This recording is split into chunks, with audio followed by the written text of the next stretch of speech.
उद्यापासून हिवाळी अधिवेशन सुरू होत आहे. आपल्या सगळ्यांचं मनापासून स्वागत. मुख्यमंत्री महोदयांनी अतिशय विस्तृतपणे अधिवेशनासंदर्भात विरोधी पक्षाच्या संदर्भात आपल्या समोर चर्चा केली आहे. महायुती सरकारच्या जो कार्यकाळ आहे 3.5 वर्ष होत आहे आणि आमच्या दुसऱ्या इनिंगला काल परवा 1 वर्ष देखील झाली आणि दुसऱ्या इनिंगचं आपलं हे दुसरं हिवाळी अधिवेशन आहे. त्यामुळे आपल्या सगळ्यांचं पुन्हा एकदा स्वागत करतो. कालावधी कमी असला तरी सुद्धा विदर्भातल्या प्रश्नांना न्याय मिळाला पाहिजे अशी शासनाची भूमिका आहे आणि विदर्भाच्या प्रश्नांवर आता जसं मुख्यमंत्री महोदयांनी सांगितलं की विरोधकांनी चर्चा खरी म्हणजे विदर्भाच्यावर घडवली पाहिजे, परंतु सत्ताधारी पक्ष मात्र विदर्भातल्या अधिवेशनामध्ये विदर्भाच्या प्रश्नांना, समस्यांना, विकासाला न्याय देईल आणि चहापानावर तर त्यांचा जो काही बहिष्कार तो त्यांनी प्रोटोकॉल मेंटेन ठेवलेला आहे बहिष्कार घालण्याचा. त्याबद्दल मी काय बोलू इच्छित नाही, पण एकंदरीत गेल्या आमच्या पहिल्या महायुतीच्या इनिंग मध्ये विरोधक फार जोरात होते. रोज तिकडे आंदोलन, अधिवेशनात, पायऱ्यांवर, सभागृहात कमी, पण बाहेर त्यांना आंदोलन करणं आणि तुम्ही सगळं त्यांचं टिप्पण करत होते, त्याच्यामध्ये आनंद मानत होते. ते आमची एवढीच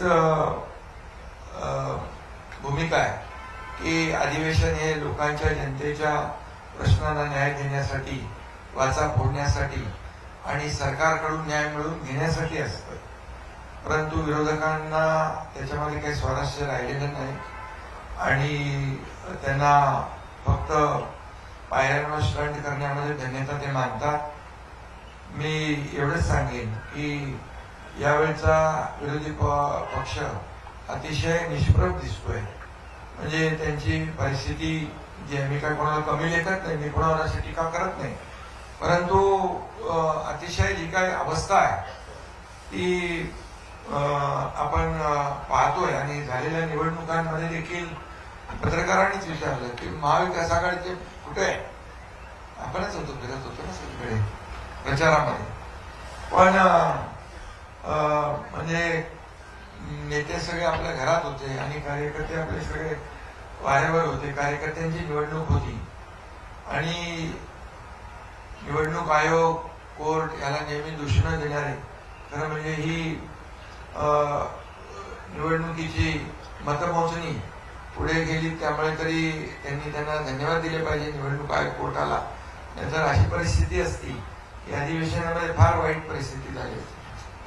कारण महायुती आम्ही काही ठिकाणी एकत्र लढलो, काही ठिकाणी वेगवेगळे लढलो, मैत्रीपूर्ण निवडणूक झाली आणि महायुतीला जवळपास 70-75% त्याहीपेक्षा जास्तीचं यश मिळेल अशी परिस्थिती राज्यामध्ये. काय मी फिरलो, देवेंद्रजी अजितदादाही फिरले, त्यामुळे मी जिकडे तिकडे फिरलो, तिथली परिस्थिती अशी आहे.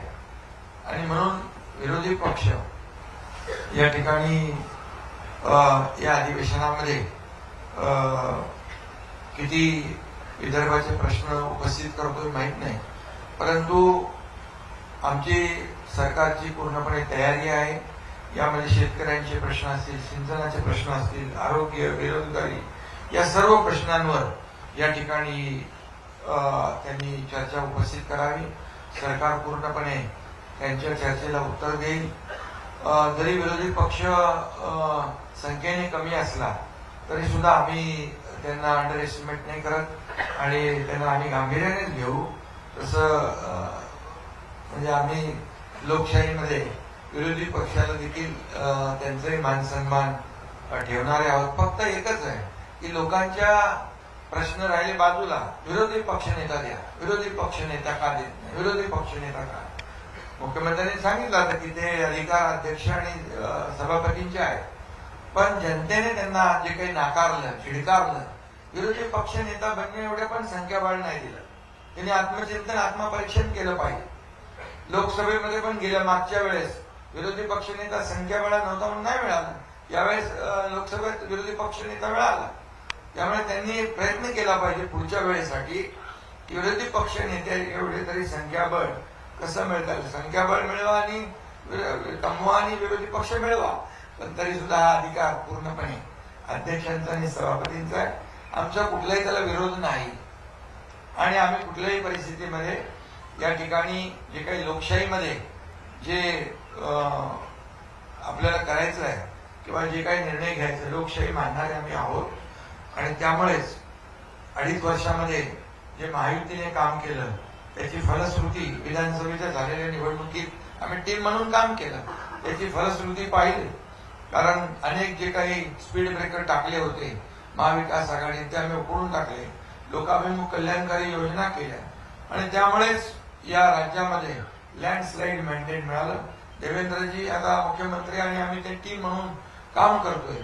आपण 1 वर्षाचा देखील पाहिलं की जो कार्यकाळ, 1 वर्षाचे निर्णय पाहिले, 2.5 वर्षाचे निर्णय पाहिले, 3.5 वर्षामध्ये जे काही काम केलेलं आहे ते जनतेसमोर आहे.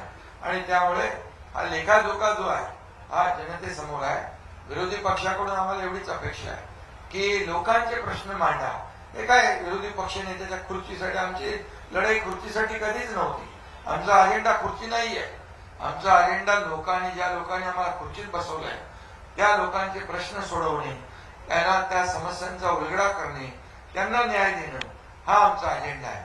आणि त्यामुळे निवडणुका झाल्या आम्ही ताबडतोब कामाला लागलो. कुठला आपला एक पहिला प्रकल्प आपण तिथं गेलो, हे निवडणुका झाल्या आता मुंबईमध्ये ऑरेंज गेट, तो टनेल आम्ही ताबडतोब काम सुरू केलं. त्यामुळे आम्ही काम करणारे आहोत. ते स्पीड ब्रेकर टाकणारे, त्यांचा पाय ब्रेकवर आहे, आमचा पाय एक्सिलेटरवर आहे. आणि त्यामुळे विकासाचं जे काय आम्ही काम पुढे नेतोय याच्यातून विरोधी पक्षाने थोडा बोध घेतला पाहिजे. हे काय सारखं जळजळ मळमळ, जळी स्थळी, आता काय ते विरोधी पक्ष नेता देत नाही, मग उपमुख्यमंत्री पद रद्द करा.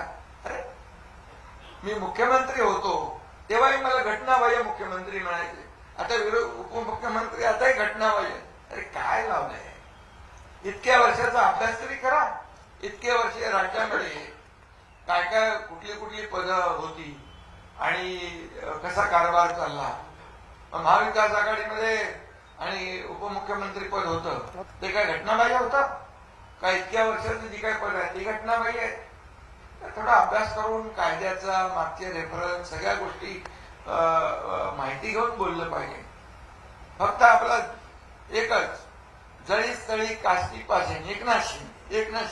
अरे आणि मी तर काय कामातून उत्तर देतोय आणि मी आरोपाला टीकेने उत्तर देतच नाही. म्हणून तर जे काही महाराष्ट्रामध्ये लोकांनी मॅन्डेट दिलेलं आहे, कामाला दिलेलं आहे, कामाची पोच आम्ही ती काही काम करतोय, डे नाईट काम करतोय, घरी बसत नाही. आणि त्यामुळे याचं आत्मचिंतन करावं आणि आत्मपरीक्षण करावं आणि नंतर बोलावं. आणि कोण बोलतंय? अरे विधानसभेत पूर्ण अधिवेशनात पूर्ण वेळ तरी बसा आणि मग बोला. त्यामुळे मी जास्त काय बोलत नाही. आणि यामध्ये मुख्यमंत्री महोदयांनी अनेक गोष्टींना इथं त्याचा उहापोह केलेला आहे. आम्हाला हे अधिवेशन विदर्भात आहे. कमी कालावधी असला तरी सुद्धा त्याच्यात अनेक विधेयक, अनेक या विदर्भासाठी निर्णय सरकार घेणार आहे. बिलकुल सरकार सगळ्या चर्चेला उत्तर द्यायला तयार आहे. विरोधी पक्षाने फक्त सभागृहात येऊन मांडलं पाहिजे, भांडलं पाहिजे आणि फक्त अधिवेशनामध्ये येऊन फक्त आपली कोणीतरी दखल घेईल आणि मीडियामध्ये आपण सारखे दिसत राहू, यासाठी हे अधिवेशन नाही. हे अधिवेशन विदर्भाच्या जनतेला न्याय देण्यासाठी आहे आणि तो न्याय सरकार देईल. मगाशी मुख्यमंत्री म्हणाले की 2014 पूर्वीचं विदर्भातलं बघा. मी तुम्हाला सांगतो, सिंचन प्रकल्प महाविकास आघाडीमध्ये असताना शंभूराज इकडे आहेत, उद्धव ठाकरेंच्या काळात 2 झाले.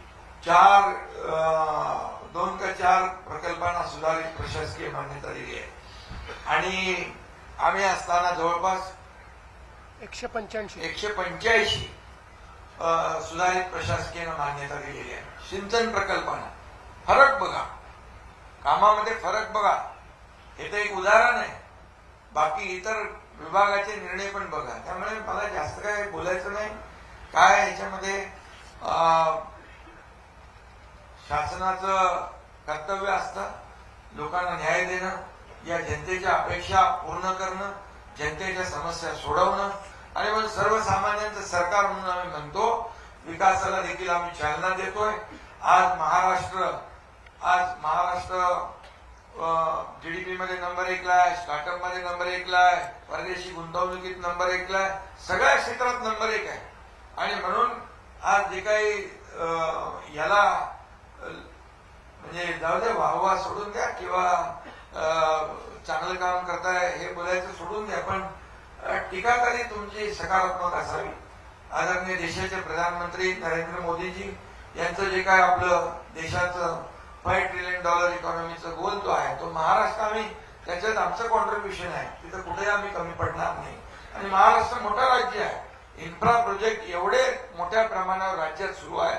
देशामध्ये महाराष्ट्र नंबर 1 ला आहे. आणि हे आता काय म्हणाले, दिवाळखोरीमध्ये कोणी विरोधी पक्ष. पण या ठिकाणी मी सांगतो की राज्य महाराष्ट्र मोठं राज्य आहे आणि पायाभूत सुविधा प्रकल्प एवढ्या मोठ्या प्रमाणामध्ये सुरू आहे. आज आपण पाहिलं 2014 पूर्वीची परिस्थिती आणि आताची परिस्थिती, जमीन आसमानचा फरक आहे. हे लोकांनी तुलना केली आणि लोकांनी आम्हाला मॅन्डेट दिलेलं आहे. त्यामुळे याचं कुठंतरी आत्मपरीक्षण, आत्मचिंतन विरोधी पक्षाने करावं, एवढीच मी त्यांना माझी सूचना आहे. आणि बाकी सगळ्या प्रश्नांना, सगळ्या त्यांच्या ज्या काही चर्चा असतील त्यांनी सकारात्मक चर्चा करावी, सभागृहामध्ये चर्चा करावी. सभागृहामध्ये चर्चेतूनच काही आपल्याला मिळवायचं असेल विदर्भासाठी, महाराष्ट्रासाठी, महाराष्ट्रातल्या जनतेसाठी, विरोधी पक्ष जो आहे हा विरोधी पक्ष या ठिकाणी सरकारकडून समस्यांची उकल करून घेणं, सोडवणूक करून घेणं हे काम असतं. त्यामुळे ते त्यांनी करावं. आणि आम्ही हे अधिवेशन जे आहे, हे अधिवेशन अतिशय सकारात्मक दृष्टिकोनातून पुढे नेणार आहोत, एवढंच या प्रसंगी मी सांगतो. धन्यवाद.